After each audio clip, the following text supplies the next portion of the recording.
Run, run, run. There is fire on the mountain.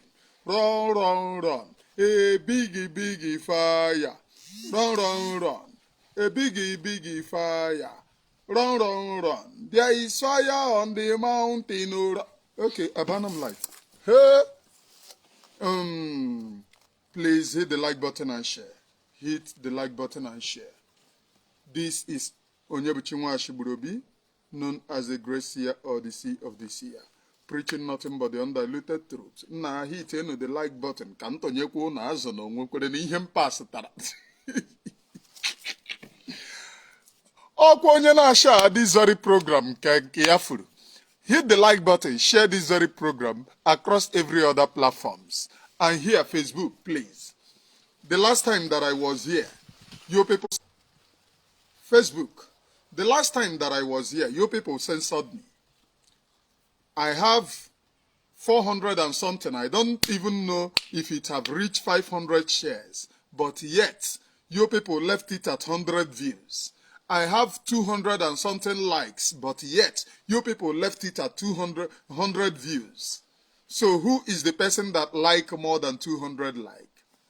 I know that that particular video would have gotten about 30-something thousand views because that's my normal thing. Please, Facebook, this very platform is for analysis. Naru melo, akatakaru melo, ezigbaru melo. Biko, hit the like button and share. So, if you look at the screen, you will see that there is two fighting in the camp of Ndi Kuje DOS. Nebido bebido, ha lovanog, report of onwe ha. Now, before I start from this, before I tell you what happened, hit the like button and share this very program.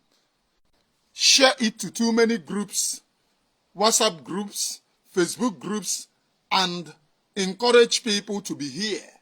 Just share the program before I go into what happened to tell you. Now, all of you know when I told you people that I countered Ikensi Uruagu gossiping with the name of Chinasa Nworu. Yes, I countered Ikensi Uruagu gossiping with the name of Chinasa Nworu. Bam. Asịrị ahụ enwewego ihu. All of you know that Ikensi Uruagu is the partner of Udele. In recent time, they have been doing videos together. They have been into brainwashing and brain damaging our people, including scamming our own people. Maka ha mere a lot of scam. Now, please pay very close attention. Now, now, this Chinasa Nworu and Chike Dozie said that they have demoted Mazen Nnamdi Kanu and they faced their own when Mazen Nnamdi Kanu sacked them. This Udele have come out to give us the latest update. Now listen to what Udele said. Hit the like button and share. Maka, what Udele said made a lot of sense. All of you know Udele. Udele no like Mazi Simon Ekpa. Udele no like Mazi Nnamdi Kanu. He have been attacking them. The boy, private boy of Uchechi, which is Ikensi Uruagu, that they are promising. The reason why Ikensi Uruagu is serving Udele is because Uchechi is promising Ikensi Uruagu, work with Udele. One day I will give you Abun Nabunchi. In case if you don't know what Abun Nabunchi means, Joe Gogo. Gogo will tell you. Abịakwana ebe abịa stress go chant gị ka nkọrọ gị story na onwe ihe mpasatara asịrị a mma gbarịrị ya ụnụ. If you like, share. If you like, don't share. Now, Udele is working with Ikensi Uruagu. Now, Udele made a new video, I think today, saying that Chinasa Nworu, anything that he said that Mazen Nnamdi Kanu committed, that Chinasa Nworu knows about it. Who is Chinasa Nworu? Chinasa Nworu is the double agent of Nigerian government, the one giving them expo on what is happening. if you are in the volunteer, you will know what I am saying. During the time that they pied about 1,000 something volunteers in Iguacha, it was Chinasa Nworu who leaked the information, because you cannot tell me how the Nigerian government got the different vehicle that our own people move with to go and rescue the people in Iguacha, and they were counted on the way, tied. Ndị mmadụ makwa n'ihe na-eme. Egburu over 1,000 something volunteers in a day in Iguacha. In fact, after that, the survivors ran into one woman house where they were taking care of them. All of you know when Mazen Nnamdi Kanu was saying it on Radio Biafra. The DSS still go to that place that they hide and counted them. It can only be an insider. Now Udele is telling the general public of Biafrans that the real person among the Kuje DOS is Keke Ụda and the Biafra child. That is Nigerian child Nwaboki. That is nke mkpọrọ Okporo OFEKE na Germany. Udele is now telling Biafra people that the real people pursuing Biafra is Keke Ụda that gave Chinasa Nworu $20,000. Emu Udele like Keke ego. Ozugbo ọ nụrụ $20,000 ka ọ forward ọrọ Chinasa Nworu. Bam! O bidoro ipromote Keke Ụda. Ha, Keke Ụda chọrọ Biafra. Keke Ụda na-enyere ndị mmadụ aka. Keke Ụda na-enye eme nke a. Keke Ụda na-eme nke ọzọ. Ihe ọ na-achọ bụ ego. Chineke nna mere m ebere. Ego ka ọ na-achọ, but nevertheless, pay very close attention. Now, Udele have come out to tell the general public that the real people pursuing Biafra is not any other person, but Keke Ụda and this Okporo OFEKE. This Okporo OFEKE, all of you remember when he said that he will go and join, I have 11 views. Please hit the like button and share 12 views right now. Hit the like button and share this very program to different Facebook group and WhatsApp group. Let them come and hear, because this information, if you miss some, now you miss something. Asere kwonwa kankoro nke na-eme na two fighting day. Onye Siyema, you are the first commentator on today's program. Share it to different WhatsApp group. Ka ijirikwa ashiri ai naga. So,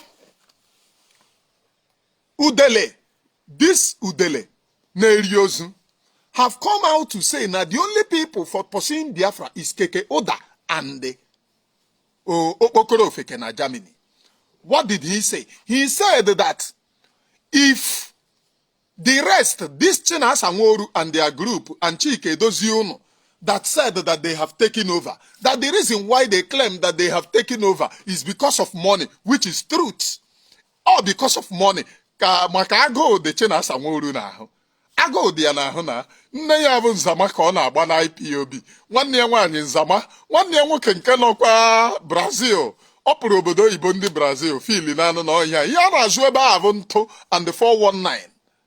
Ọ bụrụ na ị dị good na-epe ihe ọpịpị and ịzụ ntụ, that means you cannot be in Brazil.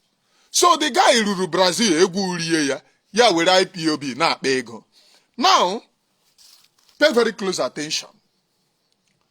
Udele said, this Okporo OFEKE and Keke Ụda, they are the only two people. That if Chinasa Nworu said that he wants Biafra through, that he should resign and be under.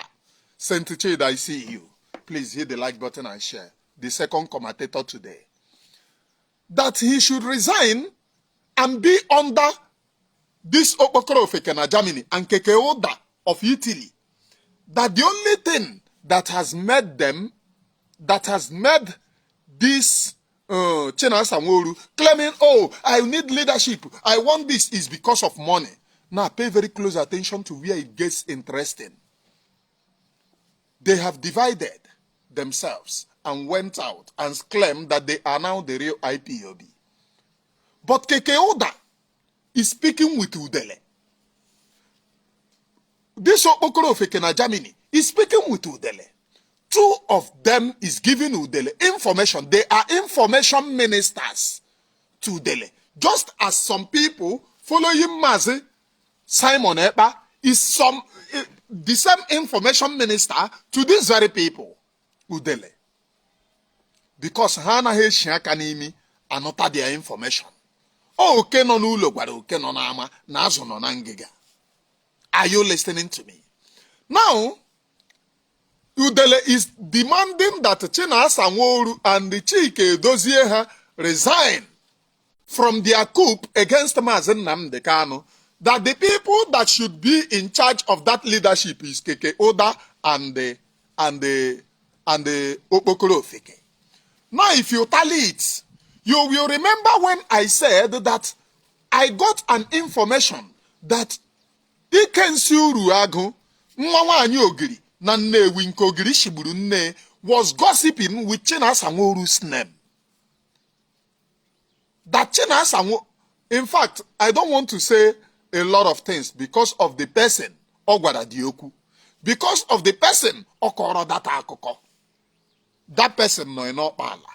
And I don't want to say, go up and say, hey, enya so ina erime okombo. Ona-eme nkochara gige ga koro that guy. Maka ihe a na-akpọ m that idiot. Ekwere m ekwe ọkwa idiot ka m. O nwere ihe m pasụtara. Lekwa idiot nwa shigburu obi. Hit the like button and share. Man ha kpọcha m idiot, they will be here to listen. Now, in that gossip, Keke Ụda emphasize, I will not say a lot of things, but he emphasized that Chinasa Nworu is only interested in money. And na yo olugo ogu, no ye wana alu ogu, alucha ogu, ha nwere ogu. And he deserves an accolade. No deserve ka oburu ya no n'elu, ana amakpuzi ya amakpu, ima sabos. They don't trust themselves. They do not trust, have even one penny of trust where them they. Now, Udele have now made Unmana Chibuzo Egwato and this Okporo OFEKE. It's not in good order. Before, but Kango Nunke Neme, this Okporo OFEKE na Germany and the Chibuzo Egwato Emeziena inside. Ebel Simeon, I see you, please. Hit the like button and share. This Chibuzo Egwato and this Okporo OFEKE na Germany, they are in good order. Now, Udele, Chibuzo Egwato is using Udele to fight Chinasa Nworu. It's as simple as ABCD. Do you know why? Can I get the reason why this Chibuzo Egwato and this Okporo OFEKE na Germany doziri? Chibuzo Egwato is loyal to Keke Ụda, nke anu Italy, because Keke Ụda is sending him a lot of packages. And during this time, Keke Ụda brokered secret peace between Chibuzo Egwato and this Okporo OFEKE because two of them are his loyalists. Amam ko no na agota. Oburu ni na understand ihe na-akọ maka this story the very very interesting. There is two fighting among them. Chibuzo Egwato and this Okporo OFEKE na Germany adịghị na mma nke unu na-akpọ Nigerian child nwa Fulani. Two of them adịghị na mma, but two of them is the loyalist of Keke Ụda. Now Chibuzo Egwato, Azo Franklin, I see you. Hit the like button and share. Chibuzo Egwato and this Okporo OFEKE na Germany edoziena courtesy of Keke Ụda. Now Keke Ụda is now looking forward to become the leader of Nda Abrono, because to Keke Ụda he have invested more money into this thing, buying of the media, bribing the media people, ego na natojia, imatago, and Keke Ụda doesn't want Chinasa Nworu to be the leader. Forget the normal sengemenge haneme, they are fighting each other. That is the reason why this Keke Ụda communicated to Udele. Udele jiwebia on social media. Now, Ogu Udele bia on social media. Lenu Udele na love Biafra. Udele na akpo Biafra Biafra. Na agwazi unu no Keke Ụda the original person fighting for Biafra in his life. that na ya omole Keke Ụda si eke ego ndị o nyere aka. Who could be able to tell Udele all those things? It is Keke Ụda. It is Keke Ụda. What are the agenda of them gossiping Chinasa Nworu? Godwin, I see you. Azo Franklin, one love. Hit the like button and share, please. Now, what do they try to achieve by Keke Ụda gossiping Chinasa Nworu? Now, Keke Ụda is selling Chinasa Nworu to Udele. Nkana. Keke Ụda is telling Udele that you see this thing. Ana akpọ Maazị Nnamdi Kanu aha na ọ kọmitiri na o gburu mmadụ na Chinasa Nworu nọkwa n'ime ya na onye aso wee gbuo ndị mmadụ, but they are in the same group. If you think that it is a lie, I have countered this information back then. Now go to Udele's program and look at what Udele is saying. You will only understand that it takes an insider to reveal such information to Udele. It takes the conversation between Udele and the Keke Ụda. Keke Ụda doesn't respect those Udele doesn't respect those who doesn't speak to him. Before Udele will mark such respect, just like when Udele respected Uchechi Nwabingo, it is because of the information Uchechi is giving Udele against Maazị Nnamdi Kanu. That is the reason why Udele went as far as posting my video that I am now threatening Uchechi. I am Nwashiburobi, please. Hit the like button and share. Uchenna Chinemere, I see you. Hit the like button and share. Emma my own what is happening? Adekwam good n'ịgbakwa asịrị nke a m na-agba ya. There is Almighty God na alụrụ anyị ọgụ. Whether they like it or not, they should go and call peace talk inside. Anom there. I dey mgbe unu bidoro gossip we, did you people tell me? But anom ebe nna kpọọ m Nwashiburobi nza o, even that day no the ka edina m n'elu bed. Nwashiburobi nza o, Nwashiburobi agwa m na Udele Ikensi Uruagụ is gossiping Chinasa Nworu. Agbaitoro m esendekwara m yo, ha kwe esendere m ya. Ha gbaitoro m ya sị m na ngere. Maka the reason why o ji ga-ekwe esendere m ya bụ na o filiri na o sendara m ya na m nwere ike ịkpọ ya on social media. Ọ gbairi m sị m na ngere asịrị. Ire Ikensi Uruagụ na-agba kparịkpata o wee ghọọ na ọ na-adọka Chinasa Nworu pieces. Ire ya na-agba o wee ghọọ na ọ na-adọ Chinasa Nworu ihe ike mmụọ. But the good thing there is that we are at the advantage. Let me tell you people one thing. Ihe anaghị akọ ebe ọ na-adị. Kama ọnụ na-eri eri ya ebu ọnụ na-eribe ya nwee ndidi. Anyị nwa bụ ụmụ Biafra. Anyị eribego our freedom because our freedom is coming.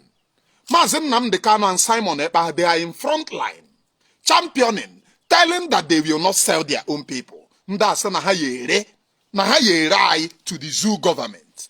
Now, between them, Keke Ụda, ọ bụrụ na ị ga gee ihe Udele na-ekwu in his platform, you will understand that the grievances is coming from Keke Ụda, whom Udele is praising on his platform as original genuine freedom agitator. You will understand that what Keke Ụda wants is for them to appoint him, because Udele is now asking Chinasa Nworu to resign. Ositu Udechukwu, I see you. Udele is now asking Chinasa Nworu, if you say that, you wanted Biafra, it is because of Biafra that you are fighting for this thing. Resign and let Keke Ụda and Nigerian child Nwafulani take over. Imagine, now who will take over Biafra agitation? This Keke Ụda gara Finland protest. We gana mabgo munye mad in a one hotel. Ovo kwa mkuru, biko, before you attack me. Ebe nshikwe we na evo na efe onu efe mgbe efe pụtara na akpọ somebody aha so na ọ narago ya oya nwoke ọkwa ebe a ka ishi wee nụ na ashịrị ha kọrọ aka on social media before na abịa chịrị atam no be me talk am.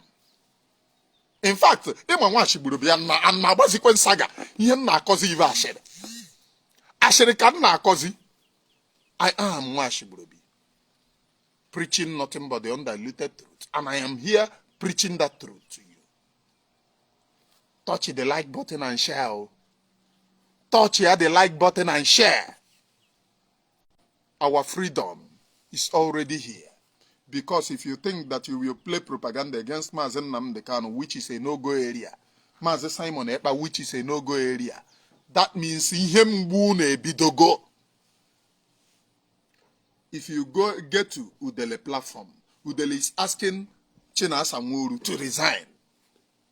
And Udele, listen, Keke Ụda did not only have problem with Chinasa Nworu. Keke Ụda is equally having problem with Ejiofor. Are you listening? Now, o nwere okwu nna akuna Chimezie bịara bịa kwuo. And you people do not understand that okwu. Nna akuna Chimezie unu mo na the nwaanyị imi ezi. Pam ka m check ihe a ya tinye ya ka ada ya bikono unu ewe n'iwe. Nwaanyị imi ezi ka ebe ị nọ bịa we need you na asịrị a. Ile ebe ọ nọ.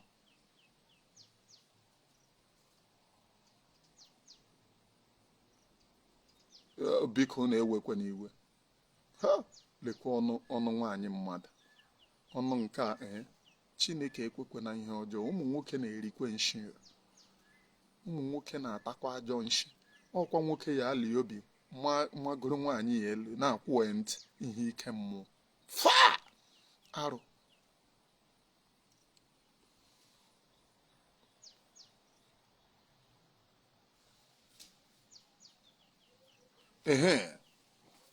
Lenu nwaanyị ụnna ahụ. Aha ya bụ nna akuna Chimezie. O nwere okwu o kwuru recently and you people aghọta okwu o kwuru. Ọ pụtara Ugochukwu Mmema, please hit the like button and share. Ọ pụtara si that na ya chọrọ ikwu okwu a ka ọ hapụkwa ebe ọ bụrụ na ya obido meme Chike Edozie attack. Na onye ọbụla ewekwe n'iwe na ha mezie liaza with their barrister Ejiofor. Now ka m gwa gị ihe ha nwere bụ 3 camps now in their new group based on okwu this very woman okwuru. Ejiofor is on his own. Keke Ụda with ihe a based on okwu Udele kwuru today. Udele do not want Keke Ụda doesn't want Ejiofor in their group. Hello, Udele. Keke Udele said that Chinasa Nworu and Ejiofor is in the same page.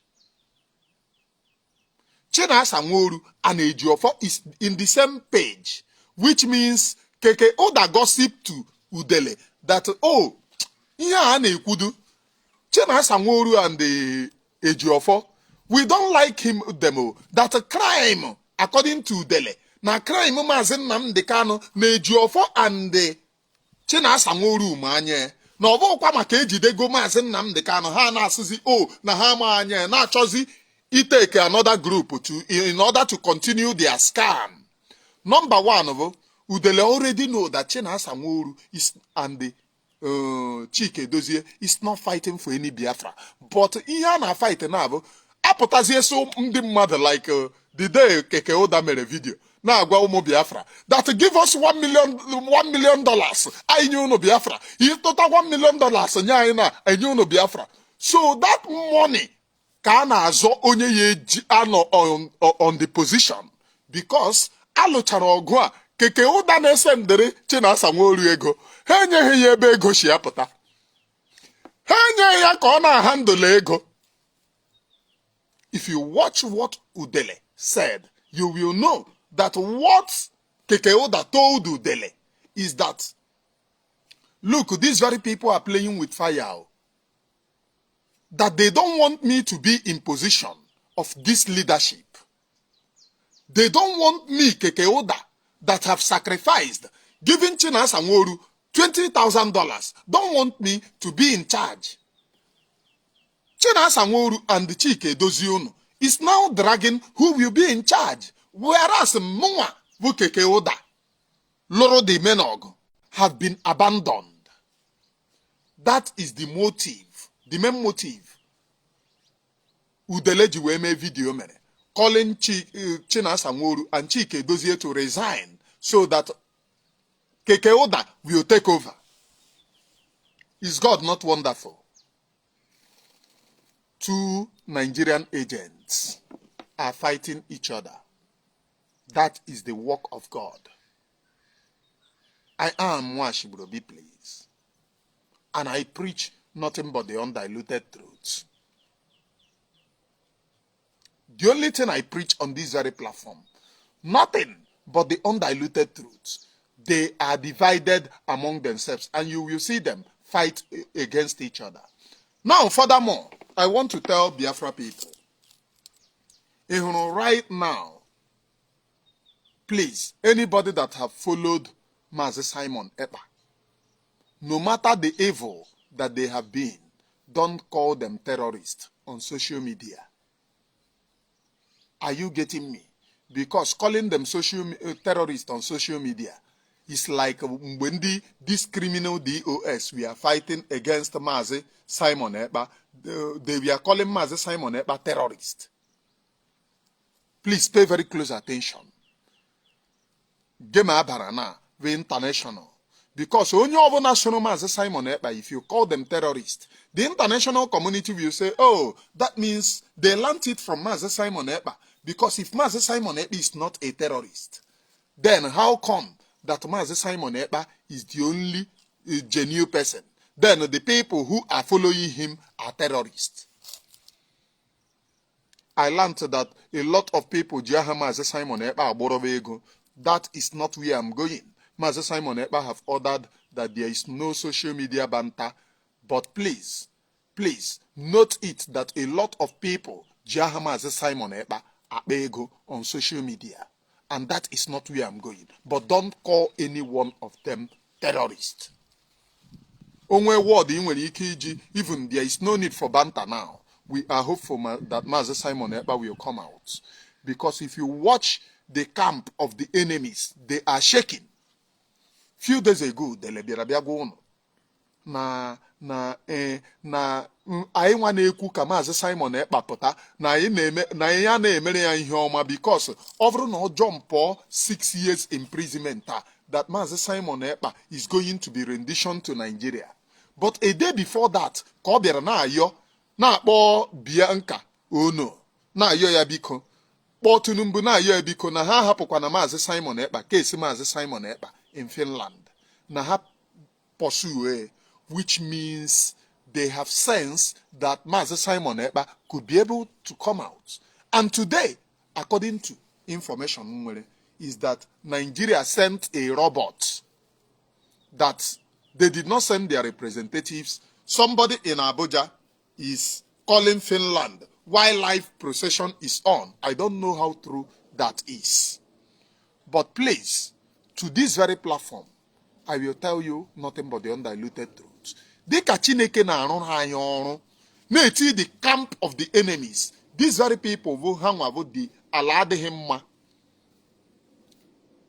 They attacked the Mazi Simon Ekpa.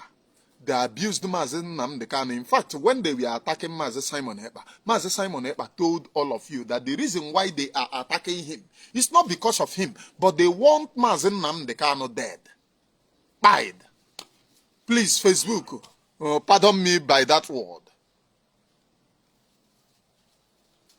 That they want Mazi Nnamdi Kanu died. But some people rejected the red line. Continue with the attack. And then Mazi Simon Ekpa attack. Now, Mazi Simon Ekpa, who are they attacking? Mazi Nnamdi Kanu. We must take precaution. Don't call anybody working with Mazi Simon Ekpa that have worked with Mazi Simon Ekpa before, a terrorist. So that the international community will not say use our word to persecute us or prosecute us. Please and please.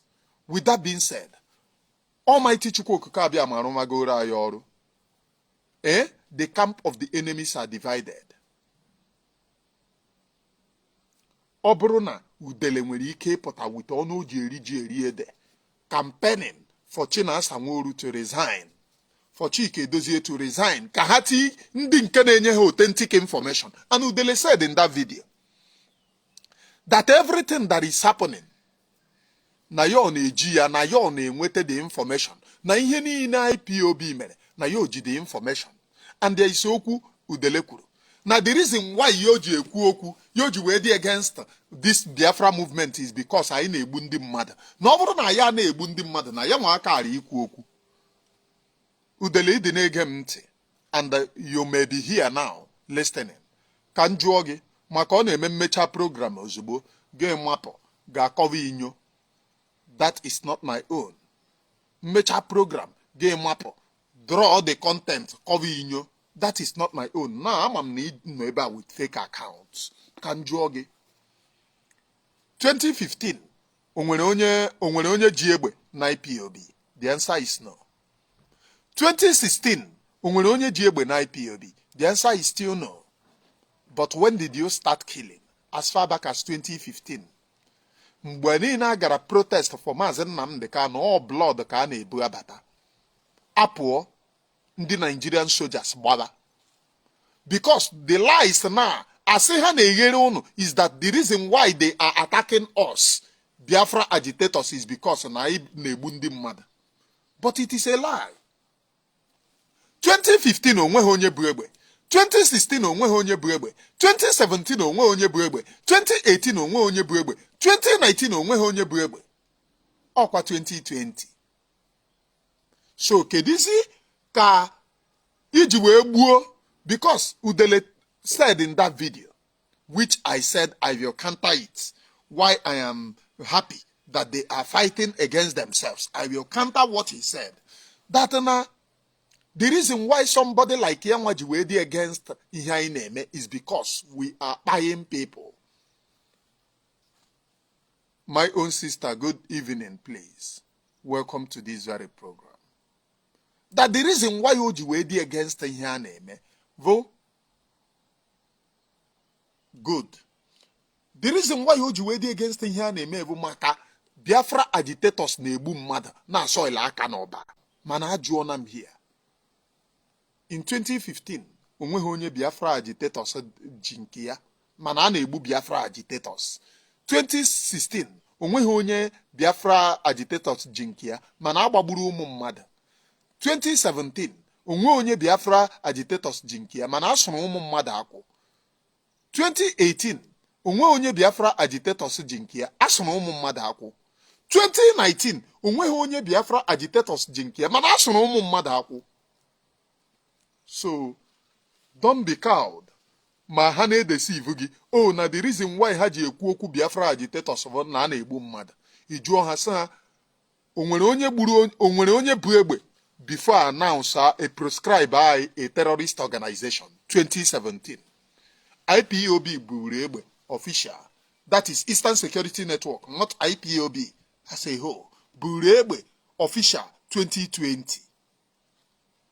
Owebata 2021, a Burma Mazi Kanu. But these very people are telling you the reason why IPOB will be proscribed over Nane Bundi Mother. 2021, I mean 2015 to 2020, 5 years. Manon Nebu, Eburu people in Emene, Eburu people in Obibo, Eburu people in Kempo, Eburu people, not only a Kempo, Anambra State as a whole, Amodara our own people. Makane Koko Kempo. People will, Anambra State as a whole, among our own people, including recently, Nonamoto. No, and our flag Omubai down and stop and search. That was few, what they call, 2024. and now transfer mobile from motor hano to another motor, military motor. But all these years, we did not buy anybody. We did not attack anybody. And we have not buyed anybody. Except to those coming to buy us. And you have the right to defend yourself. It's very, very important that you know this and know peace. When they spread that their narrative, that the reason why Haji Wedi against us, tell them that all these years, it is a lie, blatant lies. And also the reason, and Gekwenti Udele, chọziri ịba content creating, ọ chọrọ ịba content. Na yo dịkwa funny yo, na yo na-emekwe comedy very well. And again, ọ na-ekwu okwu algorithm. The reason why you did not see Udele making videos then, for a very long time now, maka ego ọ na-enwete in the internet. Ndị Facebook flagger number 1, TikTok flagger. So he wrote to Nigerian authorities to help him to talk to Facebook and the TikTok. Oh yeah, they shock. He wrote to Nigerian authorities to talk to Facebook and the TikTok. And Yakoji Wekuo in his very video. Na yo no na algorithm ya bata. So all this why IPOB this, IPOB that, ego ka ọ na-achọ. Ego, the same thing Chinasa Nworu na-eme, the same thing Keke Ụda na-eme, maka the reason why Keke Ụda ji wee chọọ ka achụzie Chinasa Nworu ka ọ rituoro ya n'oche ka ọ rigoro bụ maka ego na-abata in IPOB. But guess what? Achụọ gị, achụọ na gị. You can talk rubbish for all you care, and nobody send you. Anyị abịago a very long way, never to go back. From me, from here, from the temple of the grace, it is good evening, please.